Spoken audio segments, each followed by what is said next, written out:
Welcome to Manager Tools. This week, MTDISC Behavior Change Template Part 2. The questions this cast answers are, how can I be more effective interpersonally? How can I get along better with people who are different than me? And is there a way to simplify MTDISC behavior change? Folks, I'd be remiss if I didn't talk about the Effective Communicator Conference, which now features MTDISC in it prominently.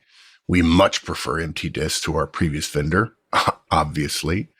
And the Effective Communicator Conference will teach you this behavior change template, and then you will have to actually use it in front of your fellow attendees. It can be stressful at times, but it really stretches you to learn how to behave in ways that are not natural, but are more effective. About the only time you're really going to be effective using your natural style is when you're talking to somebody with the exact same behavioral tendencies as you. And that generally only happens about 20, maybe at the most 30% of the time. So come to an Effective Communicator Conference. You can come to the website to sign up and learn about how to really change how you communicate. I've said this before, I'll say it again. The basics of MTDISC and our Effective Communicator Conference are the most important tactical skill I ever learned in my professional career. Okay. Behaviors to look for. MTDISC gives us a great template to talk about behaviors. MTDISC is a behavioral instrument, so it's organized around behavioral patterns. We're going to lay out the template for y'all and then superimpose the behavior patterns on top of it. And we've talked about this before, so you may have some of this may be familiar to you, but not familiar with you. That didn't make sense. Okay, so MTDISC uses a squared circle visual. It looks like an app on your phone, a square with round corners. We've all seen this. The square is divided into 4 quadrants by 2 lines that go through the middle of it. One horizontally, like the X on a graph, the X-axis, and one vertically, like the Y-axis. The 4 letters of D, I, S, and C go clockwise from the top left quadrant. D is top left, I is top right, S is bottom right, and C is bottom left. So they're going clockwise around that squared circle. Now, envisioning that squared circle, whatever your profile is, having done MTDISC, mentally place yourself onto that quadrant of the mental squared circle, which Kate has just imparted to you. This reminds me so much of Friends. Chandler's like, I'm in my map. Right? Go into your map.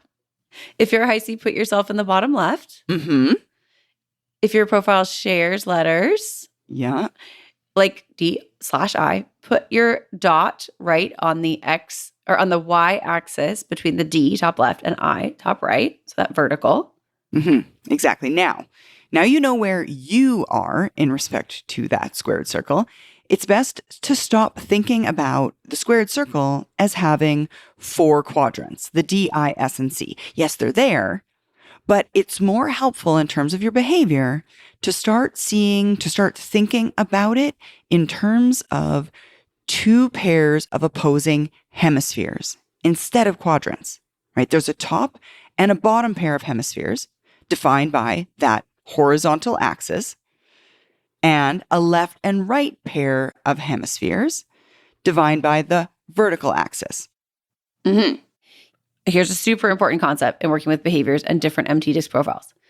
Behavioral patterns, if they will, and behaviors exist in hemispheres and not quadrants. And that's why we're suggesting that you think of, instead of the 4 quadrants, that you think of the hemispheres, because the patterns that we're going to talk about now are based in the top and bottom hemisphere or the left and right hemisphere pairs. So they're opposing based on top versus bottom or left versus right. And another way to think of that is that's not probably helpful yet. We can leave that to the side for now. Because I think that will just be confusing at this point. We're building a really big mental diagram. Right. So you're in your map, and we're thinking now about vertical. We're thinking about top versus bottom hemispheres and left versus right hemispheres. So let's start with the top versus bottom. The vertical axis represents how assertive you tend to be.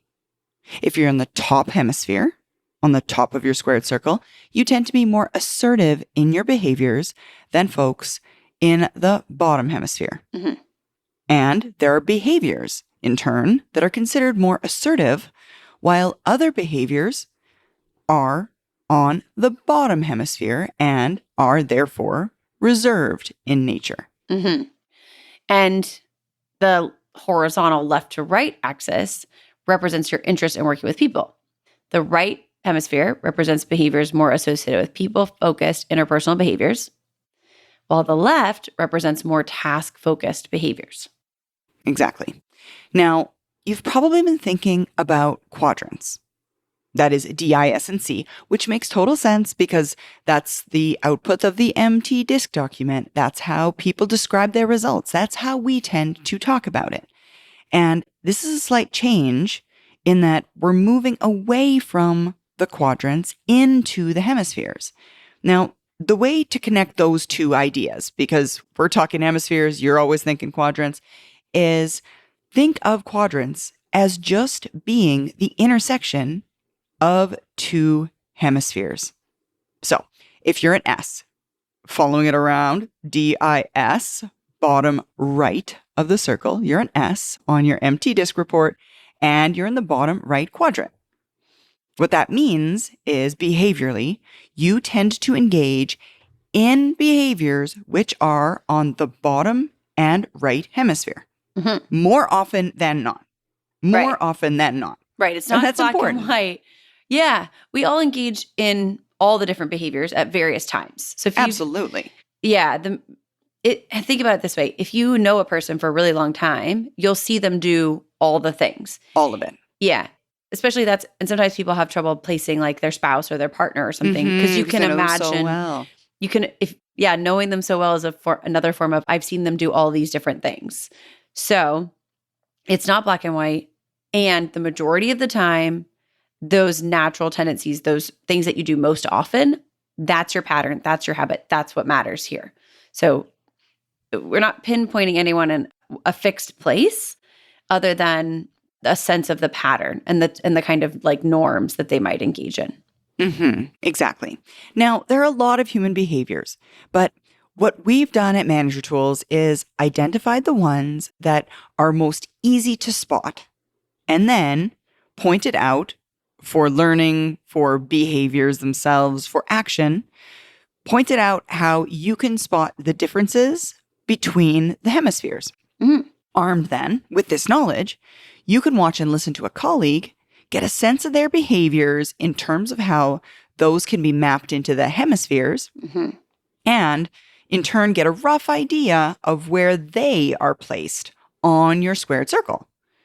And then all you have to do is figure out where they are the same and where they are different from you behaviorally, so that you can make some small adjustments in your behaviors to communicate more effectively with them, given the difference.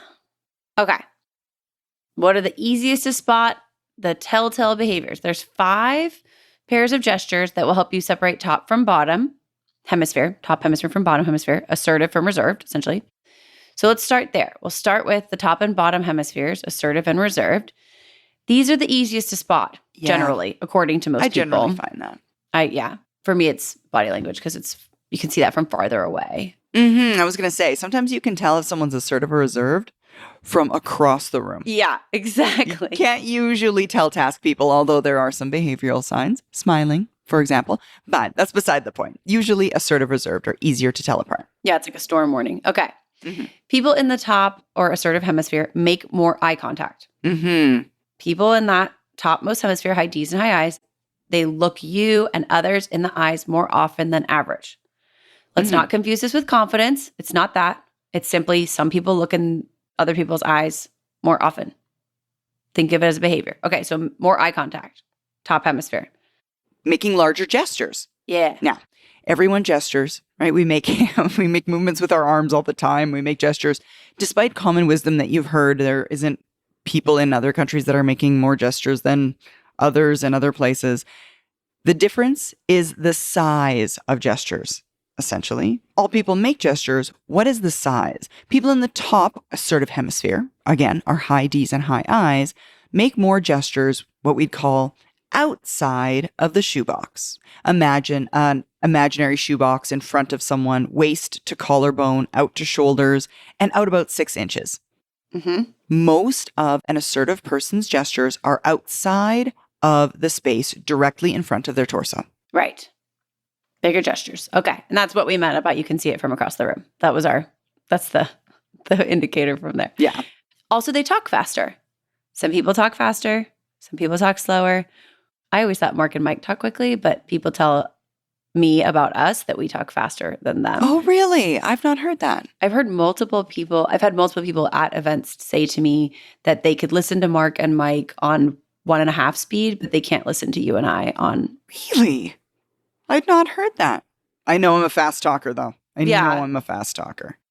Yeah, I think we do. So if you're comparing, some people talk faster, some people talk more slowly. It's not crazy different. And your brain is really good at hearing the difference. Yeah. So people in the top and assertive hemisphere, high Ds, high Is, talk faster than average by a bit. Also, we also louder. tend to, we tend to talk a bit louder. Now, some people just talk louder than others naturally, right? And again, this is much like the previous speed. It's not a lot, but it's enough for most of us to notice, right? Again, your brain is just really good at noticing those small, intricate differences. Right. And people in the top assertive hemisphere, our Ds and our Is, talk louder than others. Right. And they interrupt more. Oh, yeah. About half the people in the world interrupt more frequently. You might not have noticed this if your profile's in the top hemisphere, high D or high I, because it just seems normal to you. That's how conversation happens. It's not normal because only half the people in the world do it. There's an old joke about high Ds and high Is. The opposite of talking is not listening, it's waiting to talk. And they can't wait. Interrupt more. Right. Okay. That's so those are the assertive group. Yes, that's the top assertive group. And these are those obvious behaviors. We're going to go through those again with the reserved side, starting at the top with making less eye contact.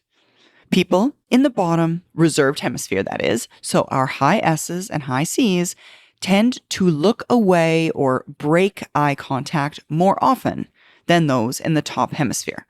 Remember something that Kate said last time, incredibly important. Don't think of this as a lacking of confidence, right? It's not a lack of confidence. We're not here to try and psychoanalyze the other people around us. They're not more self-conscious than the rest of us. They're certainly not. Just pay attention to behaviors. They tend to look down and away more often because, every conversation doesn't have to be an interrogation, for example. All right. They also make smaller gestures. People in the bottom and reserved hemisphere, S's and C's, tend to make smaller gestures. They make about the same number of total gestures, and those gestures are concentrated inside that box that Sarah was describing earlier, as opposed to outside the box. Our reserved people also speak more slowly. People in the bottom hemisphere, S's and C's, tend to take longer to say the same thing that it would take someone from the top hemisphere to say. And now, again, it's not a lot. It's not a crazy difference, but your brain will help you notice speed. People in the reserved or bottom hemisphere also tend to talk more softly. They use a lower volume when they speak. They don't tend to have as many big energetic high and low points, so a more moderated or modulated tone. They probably think of that big up and down inflection stuff as being too dramatic. Those are not the correct words to describe like tone and modulation, all that stuff. I think you would only know that if you're like an audio nerd. So write us a note. Yeah. Write us a note and help Kate get better at words. Rude. Oh, nice. Okay. Interrupting. Interrupting. People who are more reserved on the bottom of our squared circle don't interrupt as much as the assertive folks in the top hemisphere. They also, in terms of speech, when they're talking, tend to pause more while they're speaking. Again, it's not a lot, But you'll notice that these people pause more often and tend to wait for someone to finish an idea, finish a sentence before interjecting. Mm-hmm. Folks, one more time, October 26th and 27th this year in Chicago, we're having our capstone conference, the M Conference. There are still some slots left. I think something like 80% of the people who have attended the previous years have already signed up. It's that good because every year the agenda changes based on the speakers we have from all across the spectrum of the manager tools community, senior managers, executives, and so on. We're really excited about this year. You ought to come to the website, learn about the speakers, and then go convince your boss that it's worth the $3,000, which we'll vouch for it. It is. Okay. So that's our top versus bottom discussion. What about the right people hemisphere versus the left task hemisphere? In this case, there's 4 behaviors to pay attention to. Mm-hmm. People in the right or people hemisphere area, high I's and high S's, smile more. Mm-hmm. People in that right hemisphere smile more on average than those people in the left hemisphere. Again, not a bunch. It's not, a huge difference. Unless they're a high I, you mean?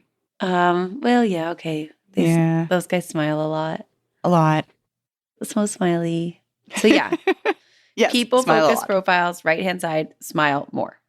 Mm-hmm. Yes, and they also use names more. Mm-hmm. People in the right hemisphere, our I's and our S's, remember to use other people's names much more often than those in the left hemisphere, right? They ask people when speaking to people, asking about their spouse, they'll use that person's name and the names of their children and the names of their pet.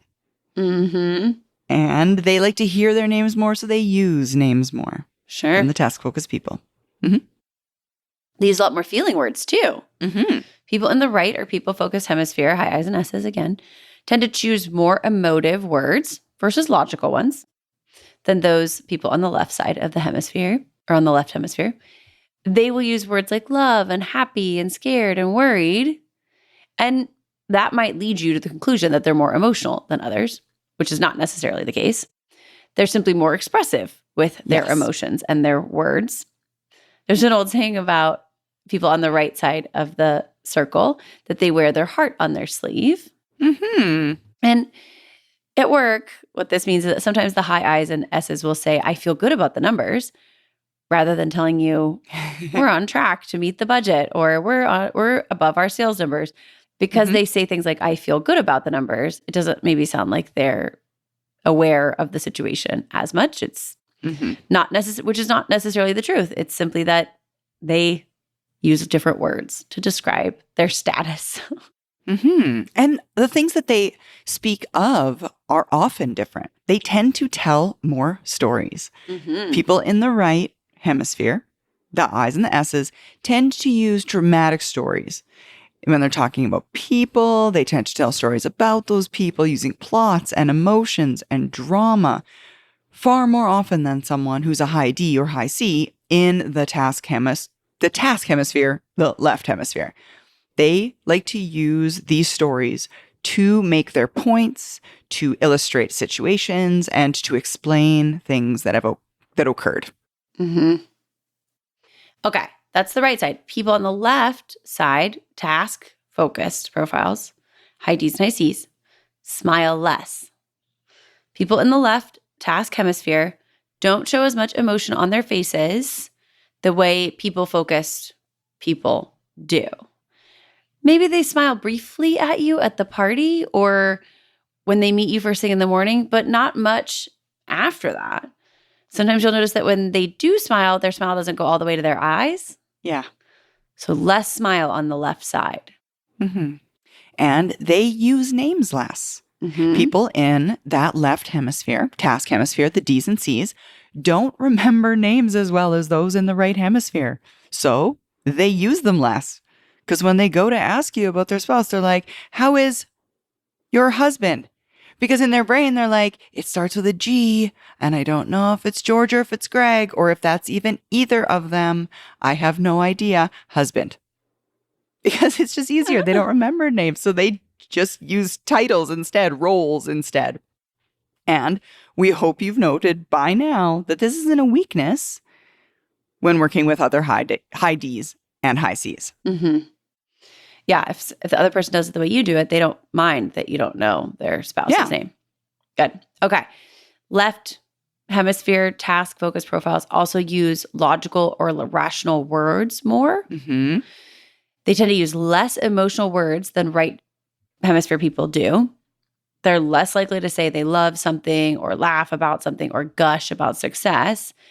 They're more likely to use words like process, optimize, demonstrate, verify, operationalize more often. Mm-hmm.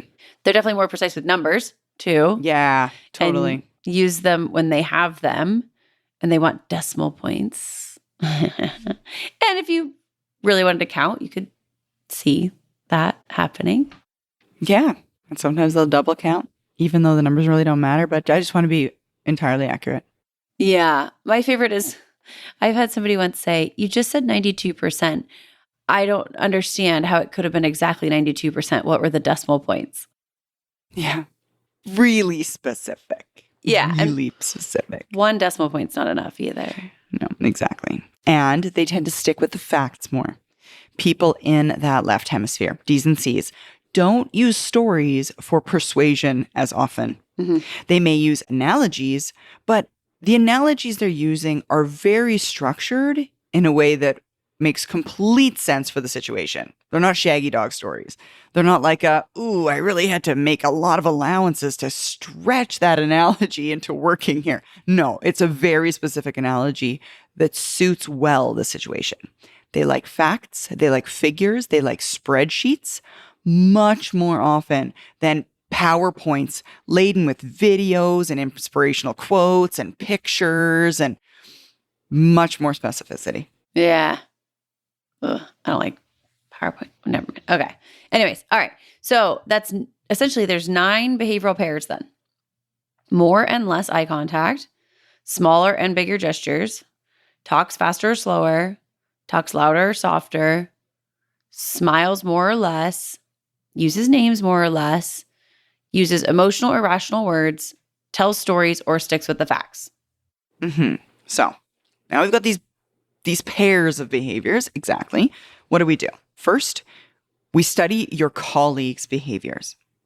Before we go any further into our discussion here, it's incumbent upon us to say here that there are similar patterns of communication in email as well as there are in verbal communications. And you can learn a whole lot about somebody by going through your archive of emails from that specific person. If you're like, I wonder what that specific person's profile is, sit down, search their name, go through an archive of past messages from them. It's all there. Mm-hmm. And we've previously published guidance on email patterns of communication for the 4 major profiles. So we're going to focus here on face-to-face comms. Right. And just know if you want to go back and look through your treasure trove of data, it's sitting there. So you could do that. But for face-to-face, all you really have to do is pay attention and try to keep track of what you see and hear. You don't have an archive to go back to, is what she's saying. Because you didn't record all the people, because that would be creepy, right? Hopefully you didn't. So instead, going forward, you're going to watch and listen for behaviors. Sometimes it's hard to do it face-to-face in a one-on-one conversation because you have to be both in the conversation and evaluate their behaviors. And you may not realize it. In a typical human conversation, 5 minutes long, let's say, there are over 1,000 behaviors. Yeah. So it could be more than you can recognize. Sure. Yeah. So maybe face-to-face, it's kind of tough. You could also do it in meetings where you're not really engaged with that person in the conversation at each moment. You can make a little chart the way we described above with the squared circle, and note with tick marks the behaviors that you see and hear. It doesn't have to be a big race. You've not had this technology for, 20, 30, 40 years. Another few weeks isn't going to kill you. Yeah, you got several meetings with them. Just keep taking that scrap of paper with you to your meetings. Yeah, do this. Gather more data before you start drawing conclusions. Not the data you gathered from one 30-minute meeting with them, for Right. example. 10 tick marks isn't data. That's Yeah. just a story about what you saw. And One time on one afternoon. well, and you also have to be careful about your confirmation bias here. Yeah. If you start looking for behaviors, you'll discover you've been surrounded by them this entire time. Mm-hmm. And if you start looking for specific ones, you'll find them, by the way. Yeah. Up until now, swimming in this sea of behaviors, you've been drawing conclusions about others without understanding why. Yeah, it's your subconscious, right? Your subconscious kind of takes the wheel for you, right? Frankly, it's helped you out. It's allowed you to ignore the behaviors, and it's been taking care of all of that issue for you, Yeah. right? And it's really good at it, right? That is what your subconscious does really well is it judges the other person for you, determining whether or not they're friend or foe, deciding whether or not we like them or we don't really think that person can be trusted. And since we have to work with many different styles of behavior in our lives, if we leave it up to our subconscious minds, what we're going to end up doing is being judged and not learning about their behaviors, what that means, and in turn, how we can change our own behaviors to be more effective with them. Right. Your subconscious mind is judging for you. Yeah. To help. It's trying to help. Totally. It's not always a help, though. Right. So instead, let's make it systematic. Mm-hmm. Draw the squared circle, label it, make tick marks on the top and the bottom of that diagram for assertive and reserved behaviors, respectively, and on the right and left for people and task behaviors. And then once you've gathered throughout the course of these meetings, and you can do this in Zoom as well, so you can do it in Yep. Zoom meetings. Once you've gathered 50 to 100 data points, just do the math. Compare those top hemisphere numbers to the bottom hemisphere numbers and circle whatever's the biggest. Now do the same comparison with left and right and circle the bigger of those numbers. Mm-hmm. And folks, in most cases, what you'll be left with is two hemispheres, one from each of the pairs, right? Are they more top or bottom? Are they more left or right? And say your numbers were on the top 18, bottom 5, right 22, left 9. So what we've got then is the top is bigger than the bottom and the right is bigger than the left. Now, envisioning your squared circle, can you figure out what the quadrant that you've been paying more attention to is suggesting? High I. More top right behaviors suggest that this person with whom you're communicating is a high I. Right. Okay. Another example. Because this is a lot to imagine in your mind. It is a lot to imagine in your mind. Mm-hmm. You're paying attention to a person on the project with you. You guys go to weekly status meetings together. So you see them regularly. You don't know her well, and you'll need to collaborate with her effectively soon. So for 3 weeks, you pay attention in the weekly meetings to her and her behavior. And this is what you see. She rarely speaks, never interrupts. She speaks slowly and somewhat quietly, not monotone, but not a lot of tonal variation. Very few stories, not a lot of eye contact. Really seems to know her stuff. Mm-hmm. Has lots of data about the points she makes. Even without counting or scoring, y'all, you could probably guess that she's a high C based on this, learning you've done in this cast. Mm-hmm. And folks, if you want to practice this skill, that is observing behaviors, analyzing them, are there more tops, bottoms, more lefts, rights, you can do this with us in real time. That is, this is a skill and it works and it's powerful. And at our Effective Communicator Conference, either in person or virtual, you can practice learning to observe and then to analyze, right? Counting them up, more tops or bottoms, more lefts or rights. And then in turn, tailoring your communication, adapting it ever so slightly to the other person with whom you're communicating. The great thing about that is one of the things that you learn is how to easily change your behavior. You have this newfound knowledge. It's surprisingly simple to understand, and all it takes to master it is practice. We can use the two examples we've already started with and see how you might be more effective with those people, right? The concept here being that you plot your profile on the squared circle, and then you plot your colleague's profile, as you have determined it, on the circle as well. And then what you do is you note where your behaviors are similar to theirs or different and start trying to move in their direction behaviorally. Folks, moving directionally in their behavior is an important point. That is, you don't have to become them, right? This isn't, in fact, we'd suggest, please don't mirror them or match them, or worse yet, become someone different than yourself. The purpose here isn't to become the other person. It's just to narrow the behavioral gap between the two of you. Yeah, not eliminate it. Exactly. If you try and become them, it's going to work against you in that it's going to come across as fake and insincere because you won't be any good at it. Yeah, exactly. Yeah, you're not a trained actor. It's going to be weird. It's going to seem insincere. They won't like it. By moving toward them, what you're doing is showing respect for your differences. Right. Modifying your behavior is a lot like the difference between a 90-degree right turn in your car and just changing lanes. Yeah. A 90-degree right turn is a hard change in direction. Everybody notices. Changing lanes happens much more easily. There isn't a big change in directions.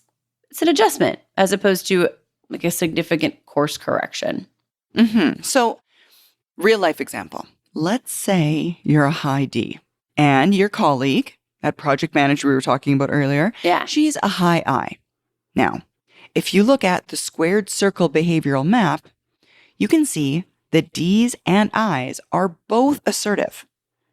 That is, they have in common the fact that they speak more quickly, that they speak more loudly, that they tend to interrupt more often. They have larger gestures and they make more eye contact. Right. All of those types of behaviors, the fact that you share them between the two of you is going to work really well in your favor. Right. You're already in the same place, right? If you're thinking about that the map that you've made, right? You're both up in that same area. So you share that space. So those behaviors, you're fine. You don't have to edit those. But the problem is we differ then in the task and people, right? Yeah. That is, the D's are on the task side, the I's are on the people side, which means the I with whom you're communicating is more people focused. Yeah. They do a lot of stuff different. High I's smile more. They use names more. They use more emotive words than you do. And they tell more stories to make their points than you do. So, okay. Then based on all that, the answer is pretty simple, right? You smile a little more often. Like when you see them in the meeting, you smile at them. You use your names in the email. Use your name. No, use their name. Use both your names. Your emails to them. Because they're more people focused. Before the meeting, you walk up, you smile, you say their name, you shake hands, you visit with them just for a minute before the meeting starts, before it happens. When they tell a story, resist your urge to interrupt them, to ask them to get to the point. Maybe, if you see an opportunity, tell them that you loved their idea or analogy rather than just saying, that will work. Bit more emotive. Good. Exactly. All right. So another scenario then. Let's say in this scenario, you're a high I, but your colleague is a more reserved high C. How would you go about it? Well, I bet you'd all like us to give you the answer. And we're not gonna. What we're going to do instead is have you tell us what you'd do. You're a high I. You're going into a meeting with a high C. Using the model we just shared, send us an email. Our email address, customer service, all one word, at manager-tools.com, and let us know what you'd do. Yeah, and then we'll give you a response to them. Absolutely. And by the way, if you're a licensee, it might be a good idea to point out that the squared circle with behaviors on it is nearby and keep that close, right? That'll help you in coming up with your answers. That image will be in the show notes for this cast. Or You can take a picture of it and put it on your favorites on your phone. You can carry that squared circle around with you everywhere you go to help you do this on the fly. I used to have it printed out and I'd cut it out and I taped it to my whiteboard in my office. And I had my guest chair underneath it. So when people sat in my guest chair, it was floating above their head like a halo. It Nice.